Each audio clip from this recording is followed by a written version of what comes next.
Don Julio Esquiapa, ¿cómo está? Muy buenos días. Realpolitik, le dicen a estos temas que vemos cuando lo escuchamos a el señor Acuña hablando con Lady Camones y la bancada completa y algunos asesores ahí en el Parlamento Nacional con lo que escuchamos en los audios del viernes y sábado de Epicentro. ¿Cómo está? ¿Cómo toma la situación? Muy buenos días. Buenos días, ¿cómo estás? Mira, yo creo que esta es una situación, voy a decir una palabra un poco fuerte, pero de abierta conchudez, ¿no? Disculpa la expresión, pero se trata de que el público entienda que este es un extremo que es un extremo de mala conducta que no puede ser aceptado por el país, que nada tiene que ver estrictamente con el quehacer político, sino con una manera de hacer política que nos ha condenado al subdesarrollo, al atraso, a la falta de ejecución de proyectos y obras que a veces los pueblos esperan largamente. Alto Trujillo es una zona importantísima, es todas las lomas alrededor de la ciudad de Trujillo, que son donde viven 100.000 personas, pero nada justifica la manera como se conduce Acuña, dando indicaciones nada menos que a la presidenta del Congreso. Revela esto una falta de madurez personal, política y una inaceptable intromisión en los asuntos del Poder Legislativo. Por lo menos aquí hay 4 o 5 delitos que se han cometido, ¿no? ¿Cómo cuáles? Por ejemplo, colusión, ¿no? Es decir, un arreglo para poder lograr un beneficio, aun cuando este sea estrictamente político, no está demostrado que sea económico, pero ese beneficio tiene un resultado violando reglas que están establecidas para los procedimientos, por ejemplo, de licitación, ¿no? Para los procedimientos en este caso no es una licitación, pero sí de una ley que sale con nombre propio, ¿no? En segundo lugar, corrupción de funcionarios, porque evidentemente le está induciéndola a ella a que haga algo que es indebido, que es favorecimiento, ¿no? Tercero, el hecho de que está habiendo una especie de conspiración, y eso está ya tipificado, que es propio de una organización criminal, al establecer un diálogo en el cual se está buscando un beneficio directo. Y además, el más grave, la violación de la ley electoral que establece que un funcionario público de ninguna manera puede usar el poder de esta manera, ¿no? Para influir en un resultado electoral, porque ahí se habla de votos, se habla de todo eso. Así que yo creo que este es algo muy grave, muy comprometedor, pero como ya estamos acostumbrados en el Perú a pasar por eventos de este tipo, en realidad hay que tomar una decisión. ¿Vamos a seguir así o paramos la mano y empezamos a producir un cambio en la manera como está funcionando la política del país? Ahora, hay dos cosas ahí. Una, nos muestra el perfil de que ya habíamos leído en Plata como Cancha de César Acuña en el libro que se escribió y que batió récords el año pasado en ventas y que da a conocer un perfil muy claro de cómo se maneja Acuña también en el ámbito político, que es básicamente un trabajo mercantilista de la política, ¿no? El llevar a gente para utilizarla para sus intereses personales o empresariales nada más. Acá lo hemos visto que era para un tema político, para favorecerse él mediante la dación de una norma en la creación de un distrito. Pero también nuestros oyentes dirán, esto lo hacen todos los grupos políticos tienen este tipo de conversaciones, tienen este tipo de acuerdos para favorecer y buscar llevar agua para su molino para el partido político. Pero aquí hay un tema, acá hay un tema que es a mi juicio muy delicado, ¿no? Y que es el hecho de que, si bien Acuña, en mi opinión, el libro Plata como Cancha no le hace justicia, porque también es cierto que Acuña es un empresario que nace de abajo, ¿ok? Y un empresario que ha surgido creando diferentes instituciones educativas con gran sagacidad, con gran sagacidad. Él no es producto de la corrupción, de que le dieron dinero negro. Eso, digamos, lo que él hace es que él actúa como cualquier otro empresario, empuja la ley hasta sus límites para verse favorecido. Pero aquí estamos hablando de algo muy delicado, que es el problema del Congreso de la República, una de las principales instituciones del Perú, a la cual él somete a su dictado, a su interés, a su visión de cómo tiene que conducirse nada menos que la presidenta del organismo. O sea, creo que ahí está la gravedad del hecho. Es que esta es una situación que no es simplemente una obra de un pirañita, sino un empresario que tiene una fortuna de casi 500 millones de dólares y que sencillamente no se justifica que recurra de esta manera, aunque es la manera como se hace en muchos casos en la política, ¿no? Este es como el caso de los niños. Van a hablar con los ministros y también los acusan de inmoralidad, pero aquí lo grave no es que haya sido grabado, sino lo grave es que expresa una conducta autoritaria de falta de respeto absoluto por la población. Por eso la consecuencia inmediata política ha sido que la misma población de Alto Trujillo, en la ciudad de Trujillo, ha rechazado esta gestión, esta manera de ver las cosas y de enfrentar el problema, y ha rechazado la candidatura a Acuña. Creo que Acuña debe dejar de ser candidato. Creo que además se le viene aquí la noche a la señorita Lady Camones, que yo no esperaba que se viera envuelta en un elemento, en una situación de este tipo, ¿no? Ahora, la fiscalía, ¿cómo ve la actuación en este caso? ¿No debe ser inmediata como en otros que está resolviendo con el legislativo? Pero estamos bajo la gestión de la señora Benavides, pues, que es la reina del embudo, ¿no? ¿Cómo es eso? La ley del embudo quiere decir ancho para mis amigos, cerrado para mis enemigos, ¿no? Ya. Y es evidente los condicionamientos que están actuando en la Fiscalía de la Nación, que hace que no haya pues intervenciones. Acá deberían estar interviniendo por todos lados y además, no hay que olvidar que hay una red enorme que se ha construido, como igual había hecho la Universidad Garcilaso, de abogados graduados y con diplomas de esa universidad. No olvidemos que también la propia señora fiscal de la Nación tiene 2 títulos que están siendo cuestionados, que son de la Universidad de las Peruanas, famosa también porque es parte de esa estructura con la cual también Acuña hizo su fortuna, que es parece ser vendido, regalado, obsequiado, entregado títulos para ganar influencias en los organismos importantes del Estado, que es otro hecho sobre el cual hay que volver en algún momento, ¿no? Sobre esa universidad y sus títulos, principalmente a los abogados y políticos, Ricardo Palma diría, quien no tiene de Inga tiene de Mandinga acá, ¿no? Quien no tiene de César Vallejo tiene de alas peruanas. Claro.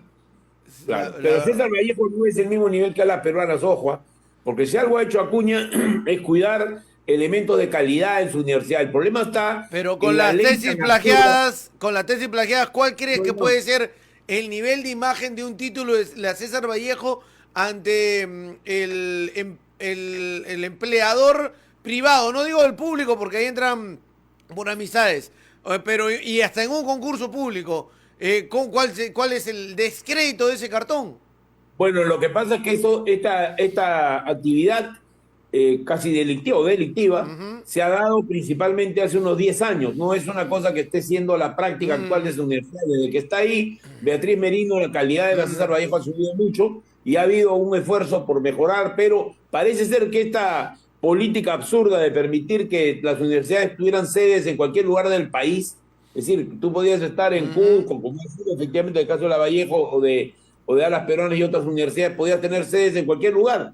Entonces, esto permitía de que tú hicieras las universidades de Chifa, que denunció el general Mora, como tú recordarás, presidente de la Comisión de Educación del Congreso, y develó toda una industria absolutamente chicha, en la cual los títulos eran parte de los negocios que se hacían para poder obtener dinero, no solo las matrículas, ¿no? Ahora, don Julio, lo comentaba ayer con nuestros oyentes, y le pido una opinión. Una de las mejores jugadas que ha hecho en las últimas semanas, quizás meses, el gobierno, ha sido esa de salir a una conferencia de prensa el domingo, que fue muy extensa, muy empalagosa al final, pero lo concentrado lo que dijo Aníbal Torres, de salir al frente desmenuzando delitos, hechos que se habían cometido en esos audios que se habían revelado, fue lo mejor del gobierno, de pasar al frente, de seguir recibiendo los golpes como porfiado y dar un paso adelante, presentar a través de sus bloques aliados en el Congreso el pedido de censura, y a la cual también le dijo a esos parlamentarios esa moción de censura, les dijo, miren, acá estamos, ustedes avalan esto que ha hecho Lady Camones, y ha habido algunos que han tenido que votar, por ahí Avanza País y Renovación divididos, para que salga Camones. Mire, yo creo que ese hecho revela también un instinto de supervivencia del Congreso, ¿no? Ya. Creo que pero le pregunto antes, la jugada del Ejecutivo, ¿cómo la vio? No, a eso iba, justamente, la jugada del Ejecutivo ha sido una reacción que ha estado, claro, cargada de desorden, ¿no? La verdad que había ahí todo un problema de imagen. Yo soy enemigo de que uno vaya a una conferencia de prensa si no está en un ambiente más relajado, era tumultuoso. En fin, se cometió el error, además, de enfrentar a la reportera Carla Mucci de Canal 4, a quien yo conozco muchos años y cuya probidad está fuera de dudas, ¿no? Porque se dijeron varias cosas sobre la situación de ese canal. En realidad, fue una oportunidad en la cual también se desenmascaró cómo actúa la prensa, la gran prensa, frente a hechos que son trascendentes para el país. Evidentemente era imposible que los canales suspendan pues su Claro, transmisión. es como que De a la cual propósito depende, en su prime time le pongas una conferencia. Eso es no solo es prime imposible. time, sino que te cuento, cuando yo estuve en el Canal 5, el 57% de la facturación del canal era el programa dominical. Así que, Claro. no sé cuánto será ahora, pero definitivamente es un elemento con el cual no puede dejar de funcionar un canal. Entonces, lo primero es eso, ¿no? Es de que haya de todas maneras una actitud, digamos, en la cual los canales a veces dejan plantados a los ministros y no ha sido la norma, pero evidentemente en este caso hubo una reacción frente a eso. Y creo que se fue por la tangente el tema porque ellos estaban respondiendo muy bien a la ofensiva. Y tú sabes que una norma que dice Sun Tzu, el famoso estratega chino, es que a veces la mejor defensa es el ataque, ¿no?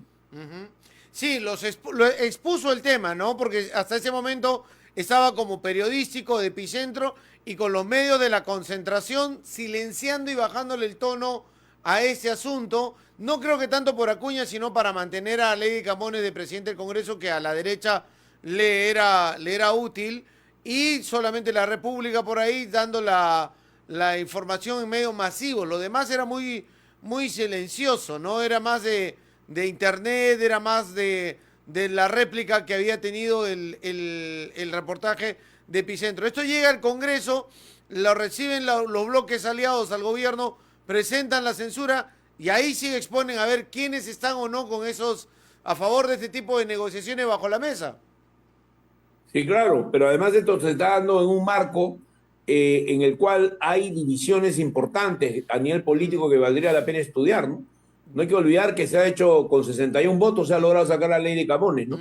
Pero esto es en el marco de lo siguiente. No sé si tú habrás reparado que Keiko Fujimori salió horas antes de este incidente con un TikTok que a mí me llamó mucho la atención por la Sí, manera que lo estaba hecho, pasamos ¿no? ayer, sí. Bueno, ese TikTok, si tú lees bien lo que ahí dice es, nosotros ahora vamos a ir a una nueva estrategia, diferente a la de la bancada. Ajá. La estrategia es, vámonos a las elecciones de manera inmediata, todo el mundo a su casa. Algo que revela la falta de realismo también de la líder cuando no ha consultado y no se ha dado cuenta que estos ya no son los viejos tiempos donde bastaba que ella subiera el brazo y todos obedecían. Aquí la reacción de Nano Guerra García ha sido bastante clara. Ha Ajá. dicho, él es presidente de la Comisión de Constitución del Congreso, él ha dicho, el Congreso va a decidir, la Comisión de Constitución va a decidir. O sea, ha puesto un párale inmediato a la Sí. presentación de Pico, ¿no? Que busca imponer también a su grupo parlamentario, lo cual demuestra que pasa lo mismo que con Acuña, ¿no? Los líderes creen que pueden dominar a los parlamentarios que en realidad no están sujetos a mandato imperativo. Entonces aquí hay una situación en la cual Keiko habla de pasar de frente a la vacancia y no, pero dice algo más importante, no dice vacancia, no enfatiza tanto la vacancia, sino dice hay que Adelanto. pasar al proceso general electoral con una transición y sugiere que esta transición podría ser con el acuerdo del año, con la constitución del año 93, ¿no? Lo cual implica una sucesión de la vicepresidenta de la República que obviamente ella no va a traicionar a Castillo ni va a dar lugar a un proceso así, pero de lo que estamos hablando es que el fujimorismo está hablando ya de cosas mayores, ¿no? Claro, un Están adelanto de discutiendo qué pueden elecciones. Un hacer. adelanto de elecciones. Fin del periodo, adelanto de elecciones. Claro, claro, que no está de acuerdo la bancada parlamentaria, no solamente Ahora, porque se ya, quiere... pero eso es para que la gente lo sepa, porque un grupo político, en ese caso Keiko Fujimori, que lleva, según tengo entendido, más de veintitantos parlamentarios al 24. 24 parlamentarios y que votan cerradamente, ¿no? Pero que no son del partido, básicamente la mayoría, salvo Moyano y algún otro, pero son invitados que llegaron al partido y que no van a dejar o no quieren dejar, su intención principal es perder el sueldo, las gollerías y los contubernios del Congreso, por encima de lo que el partido pueda acordar incluso. Se manejan como un satélite independiente que no lleva adelante la política que le pueden determinar desde el buró político, desde el comité de Bueno, organización, la decisión política de las bases, no. Porque si se le preguntan a los fujimoristas, los que debe haber, es que se vayan todos, pero ellos esa no es la alternativa, de vacancia, no se quieren ir. mira, Llevan a Benedizos. un 30% de la vacancia, perdón, de la composición del grupo parlamentario fujimorista es de gente que no es invitada. El resto son o invitados o militantes recientes. Entonces creo que el problema está en que también no todo es negativo en la actitud de los parlamentarios. Tiene lógica. Tú has ganado una campaña electoral con el voto popular, por más que sea poco, relativo, lo que fuere. Has ganado una batalla y sin embargo te ves en un momento súbitamente cortado en tu carrera política, porque luego es difícil volver a recomponer las condiciones que te permitieron llegar al poder. Pero aquí tiene que haber un diálogo que tiene que incluir hasta, mira, en el año 2000 llegamos a ver hasta la compensación en beneficios sociales de los congresistas, para que se fueran, porque eso fue negociado, y en ese momento estaban también los fujimoristas ahí, y era algo comprensible porque mucha gente había contraído deudas y había contraído obligaciones naturales en un cargo como el que tenía. Bueno, en fin, lo relativo a esto es que yo creo que la única salida, por esa razón que estoy exponiendo, que es que hay una situación de división interna del Congreso, se ha visto en la votación de ayer, hay una situación en la cual el peor error que ha cometido la gente de Acuña es votar a una persona que aparentemente no es culpable, como es el caso de la señorita Heidi Juárez, que ayer salió en la televisión a decir que ella no ha entregado de ninguna manera una grabación, y además de ese error persisten apelando la resolución que echa del poder del Congreso a Lady Camones. Es decir, es una sucesión de errores. Y tú sabes que eso pasa muchas veces en la política, que a veces no solamente basta un error, sino empiezas a cometer varios. No, eso es real. O sea, la estrategia de Alianza para el Progreso es la de ir a buscar a quien los grabó, no el delito, no los hechos, no responder al acuerdo, a lo que estaba pasando. Salen en los canales de televisión, incluida Lady Camones, a buscar a quién es la persona que ha hecho la grabación. Señalan a una persona y la expulsan pensando que ahí quedaba todo, y esa persona sale en todos los medios de comunicación a negarlo y a hacer varias acusaciones, incluso vota en contra de la censura de la señora Camones, ¿no? Y queda como víctima ella de la planadora que le está pasando el partido. Todo mal para Alianza para el Progreso. Y tú ves a una política joven, nueva, que además tiene valores, ¿no? O sea, que se va a volver una heroína a partir de lo que ella ha hecho. Por eso es que ha salido también a los medios. No es una persona con malicia. Evidentemente lo que dice es cierto. Yo creo que aquí el problema es de que se ha manejado ese partido con un autoritarismo completo, una lamentable baja en la política peruana, porque en realidad ellos han tenido una presencia muy importante. Acuña ha llegado a tener 400 alcaldes en todo el país, ¿no? Sí. Si no me equivoco, ahora debe tener más de 200 también, ¿no? Era el partido con mayor representación en provincias de alcaldes y regidores. Todo rentado a traer a la universidad, algo que nunca se debe haber permitido, porque los partidos no se pueden construir alrededor de los negocios de los que los lideran, ¿no? Es un error de base que ahora está cobrándole la cuenta, porque el efecto sobre la universidad de estas cosas también va a ser demoledor, ¿no? Ya, ahora... yo creo que la elección es clara, ¿no? El Perú tiene que superar la etapa de estos caudillos, pero hay un hecho que yo quisiera resaltar, volviendo al tema de Fujimori. Creo que Keiko Fujimori estaba haciendo un realineamiento táctico ante lo que se venía en el Congreso. O sea, ese realineamiento táctico era impedir que el fujimorismo cargue con el muerto de un Congreso que es un Titanic que se hunde. Ya. Basta leer ese cuenta para darse cuenta que la gente, solo el 2% de los peruanos, creen que en un caso en el que haya que establecer una salida del presidente de la República, solo 2% cree que debe quedarse el Congreso. Claro. O sea, la gente no está de acuerdo con eso, es lo que tiene menos popularidad. Entonces, ella ante eso ha querido evitar que Moyano suba al poder en el Congreso, que además no tiene la experiencia ni el manejo suficiente, y que se vuelve un problema que arruine totalmente el futuro político de los fujimoristas. Además, ella ha dicho otra cosa importante, ha insistido que ella no se presenta, ¿no? Claro, pero a ver, ayer votaron a favor de Camones. Pero obvio, pues... Pudieron haberse desmarcado.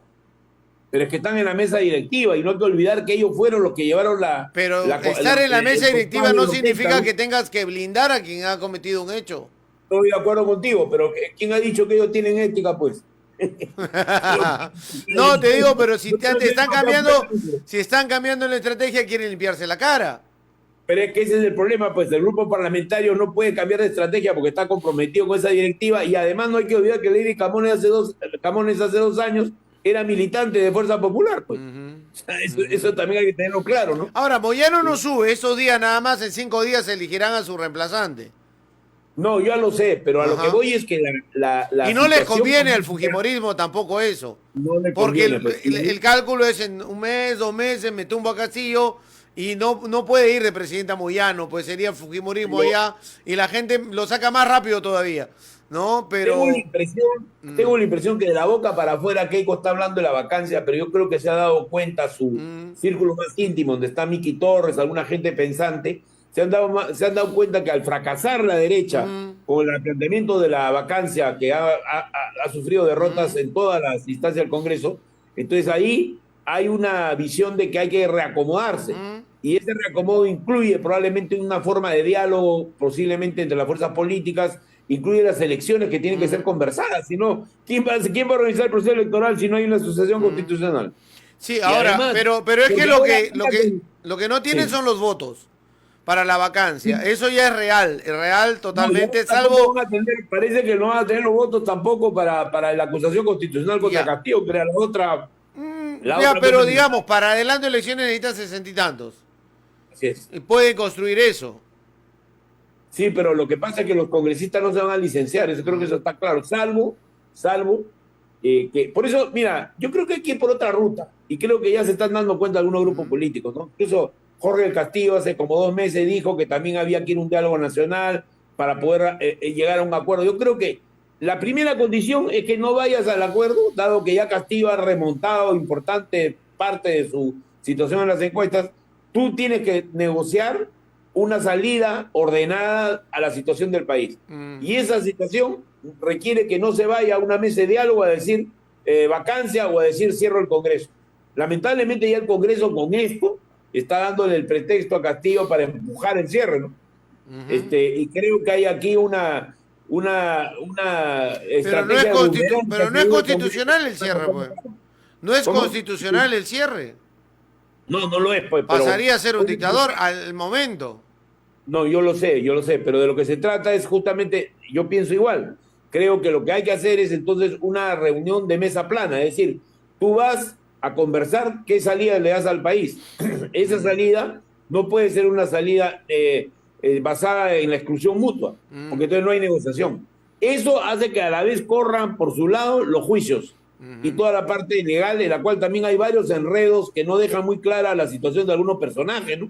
Por ejemplo, estas delaciones premiadas, estas delaciones concertadas con la Fiscalía empiezan a ser todo un problema. En el caso de Karelin, en el caso de Pacheco, en el caso de Villaverde, están empezando a aparecer elementos que no necesariamente ratifican lo que ellos han dicho. O sea, acá hay un enredo descomunal que solamente con un acuerdo político para permitir que la justicia actúe y además probablemente con cambios también, porque la Fiscalía está ahorita, me parece a mí, en la peor etapa de su historia, ¿no? Sí, ahí hay un tema que si la Fiscalía no actúa igual para los dos lados, queda como parcializada, porque personalmente te lo digo, en el caso de la hija cuñada del presidente, las pruebas han sido contundentes sobre el tema de la participación, de la cercanía, de los colaboradores, los viajes, de las reuniones con los alcaldes, y lo que han hecho es un caso que da para más, que parecería, y lo hemos dicho acá en la radio,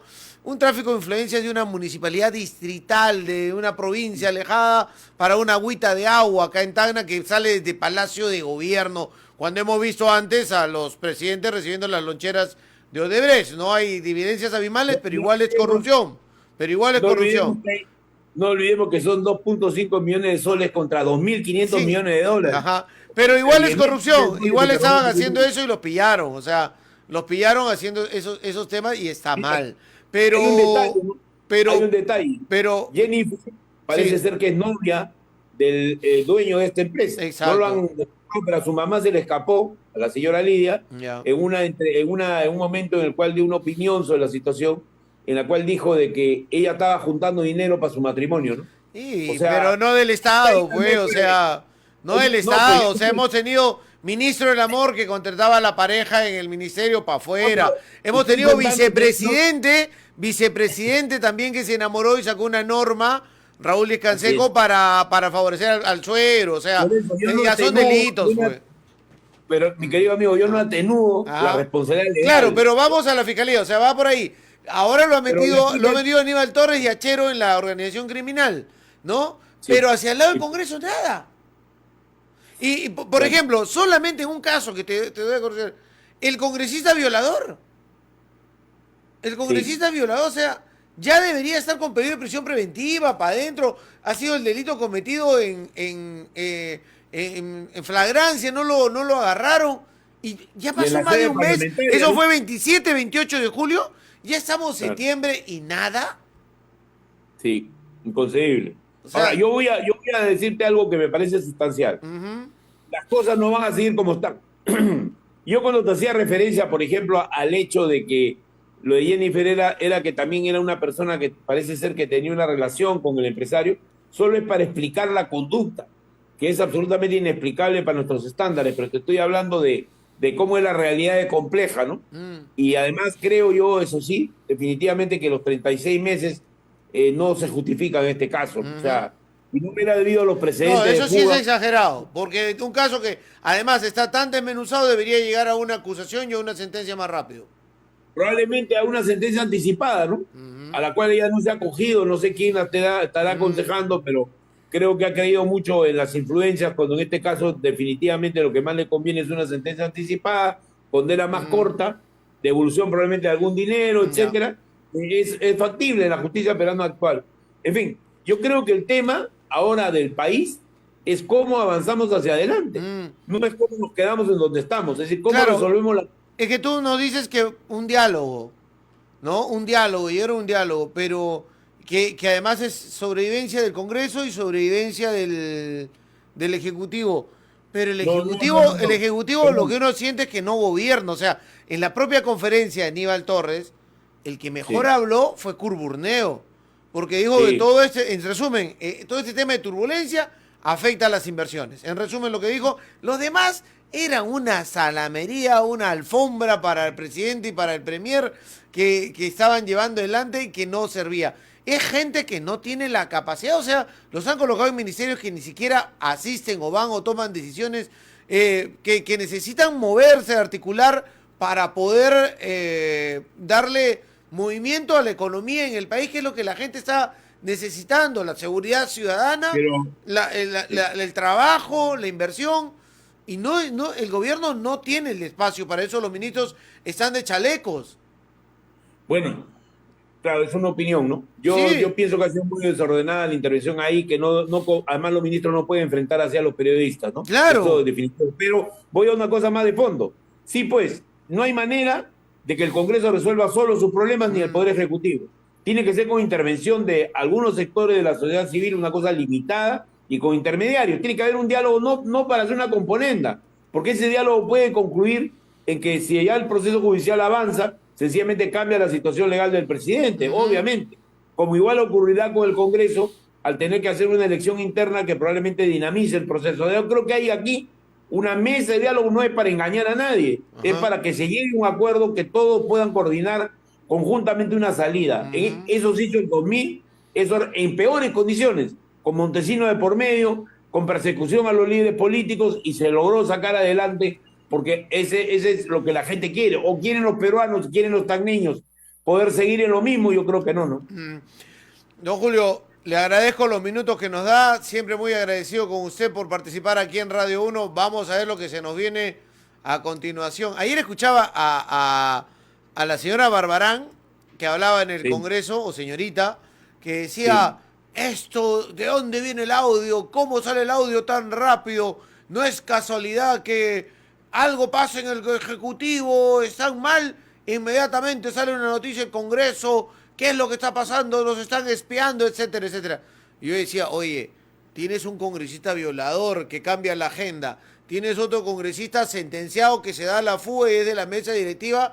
Y tienes los audios de Alba, los audios de... Porque este es el segundo audio de Camones y todo lo demás. O sea, entre ellos se chuponean, se graban y le echan la culpa al gobierno. Y yo creo que el gobierno tenga esta capacidad de ser un gobierno casi montesinista en los servicios de inteligencia. Bueno, mira, yo tengo una frase que... Bueno, yo pienso que la señorita Barbarán es una persona que tiene realmente algunos méritos que no son los intelectuales, ¿no? Porque es combativa, le gusta situarse en el escenario, me parece que eso es bueno, es una política joven. Pero varios le dicen en el Congreso Bárbara Barbarán, ¿no? Por ese tipo de declaraciones que son a veces funestas para su prestigio. Sí, Porque sí. dice cosas que no se condicen con la realidad, ¿no? Y es Y yo creo que, sí, y además defensas, en mi opinión, absurdas que le sí, hacían a Camones, ¿no? No había claro. forma de defenderla. No Claro, había, no es que había. la solidaridad entre otorongos ya es conocida y proverbial en el Perú, ¿no? Mejor no hablo, no había carro para el Congreso, mi conexión está fallando. ¿Ah? Otorongo, Otorongo defiende a Otorongo, ¿no? Sí, sí, sí, eso se ha visto ahí. Gracias, don Julio, un abrazo. Hasta luego. Gracias.